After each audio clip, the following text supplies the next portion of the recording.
نبی پاک علیہ الصلوۃ والسلام کا دور ہے اور ایک شخص جو شکاری تھا ایک ہرنی کا شکار کر کے پیارے آقا علیہ الصلوۃ والسلام کے سامنے سے گزرنے لگا۔ اللہ کے حبیب علیہ الصلوۃ والسلام کو رب نے بہت سارے کمالات اور بہت سارے معجزات سے نوازا تھا۔ وہ جب ہرنی کا شکاری ہرنی لے کر آقا علیہ الصلوۃ والسلام کی بارگاہ سے گزرنے لگا تو اللہ کریم نے اس ہرنی کو بولنے کی قوت عطا فرمائی اور اس نے نبی پاک سے عرض کی، یا رسول اللہ صلی اللہ تعالی علیہ وسلم، میرے چھوٹے چھوٹے بچے دودھ پیتے بچے ہیں اور وہ بھوکے ہیں، شکاری نے مجھے شکار کر لیا ہے، آپ اس سے کہیے کہ کچھ دیر کے لیے مجھے اجازت دے کہ میں اپنے بچوں کو دودھ پلاؤں اور اس کے بعد میں واپس آ جاؤں گی۔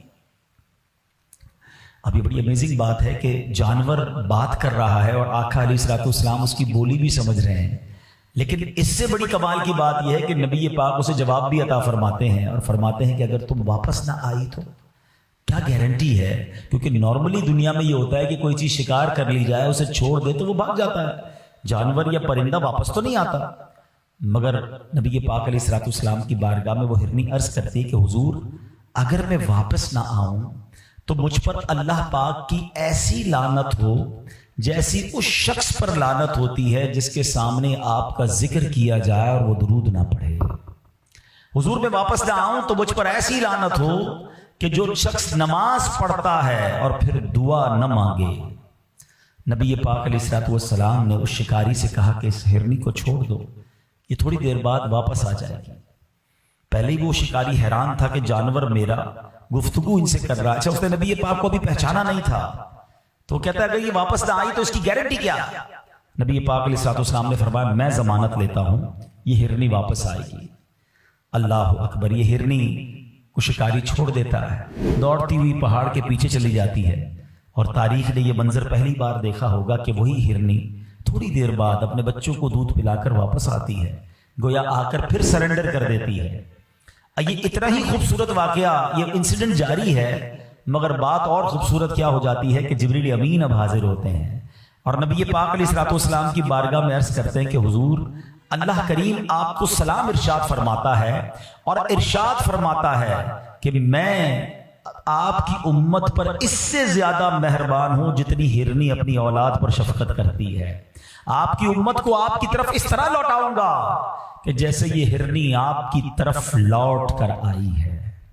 میرے پیارے اسلامی بھائی، کمال مصطفیٰ صلی اللہ تعالی علیہ وسلم کے جانور نبی پاک سے گفتگو کر رہے ہیں اور آقا جانوروں کی بولیاں بھی سمجھ رہے ہیں اور انہیں رپلائی بھی دے رہے ہیں۔ یہ اللہ نے کیسا کمال سرور کائنات علیہ الصلوۃ والسلام کو عطا فرمایا۔ دوسری بات، ایز اے گارنٹی اس ہرنی نے جو بات کی وہ بڑی یوں سمجھیے ہمارے لیے سبق آموز ہے کہ حضور اگر میں واپس نہ آؤں تو مجھ پر ایسی لعنت ہو جیسی اس پر لعنت ہوتی ہے جس کے سامنے آپ کا ذکر کیا جائے اور آپ پر درود نہ پڑھے۔ یہ بڑی اہم بات ہے۔ نارملی ہم لوگ درود پاک پڑھنے کو بڑی فضیلت کی بات سمجھتے ہیں اور سمجھنا چاہیے، لیکن اس کو گرانٹڈ لے لیتے ہیں کہ پڑھ لیا تو ٹھیک ہے، نہیں پڑھا تو کوئی بات نہیں۔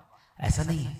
بینگ اے مسلم، یہ ہم پر نبی پاک علیہ الصلوۃ والسلام کا حق ہے کہ امتی آقائے دو جہاں صلی اللہ تعالی علیہ وسلم پر درود پڑھے، اور اسپیشلی جب نبی پاک صلی اللہ تعالی علیہ وآلہ وسلم کا نام لیا جائے، آپ کے اور ہمارے سامنے جب آقا علیہ الصلوۃ والسلام کا نام لیا جائے تو تب درود ضرور پڑھنا چاہیے۔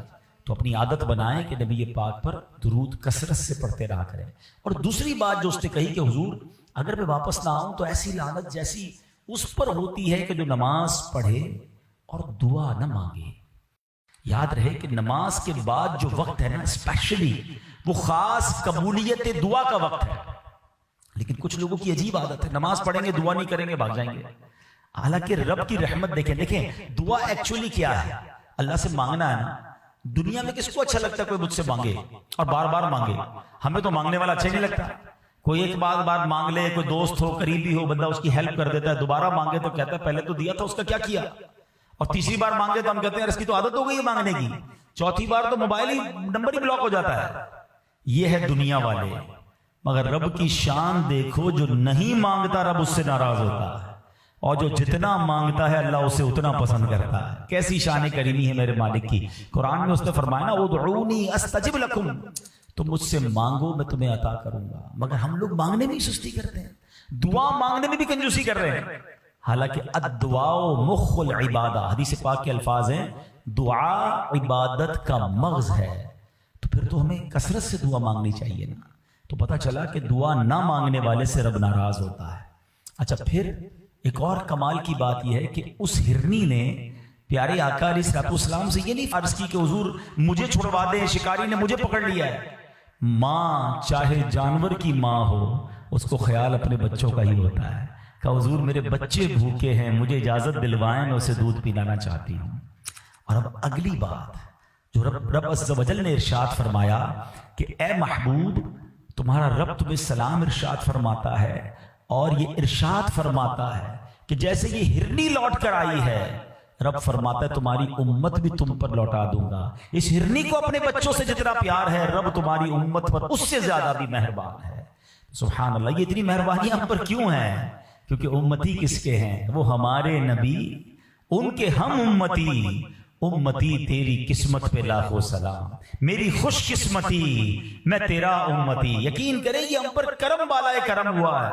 پچھلے دنوں سوشل میڈیا کے پر ایک پوسٹ بڑی گردش کر رہی تھی کہ 200 سے زیادہ ملک ہیں دنیا میں، 400 سے زیادہ مذہب ہیں، ہزاروں قومیں ہیں، یہ رب کا ہم پر کتنا بڑا احسان ہے کہ ہمیں امت محمدی میں پیدا فرما دیا ہے۔ یہ صرف اللہ کی مہربانی ہے، ہماری تو کوئی اوقات نہیں نا، بن مانگے دیا اور اتنا دیا، دامن میں ہمارے سمایا نہیں۔ تو بہرحال میرے پیارے اسلامی بھائیوں، اس ایک واقعے سے ہم کو یہ سبق مل رہا ہے کہ درود پاک جو ہے وہ کثرت سے پڑھنا ہے، اور بالخصوص جب نام مصطفیٰ صلی اللہ تعالی علیہ وسلم ہم زبان سے لیں یا سنیں، اسے ضرور ہمیں درود پاک پڑھنا چاہیے۔ تو درود پاک ہماری زندگی میں، ہمارے شیڈیول میں ضرور شامل ہونا چاہیے۔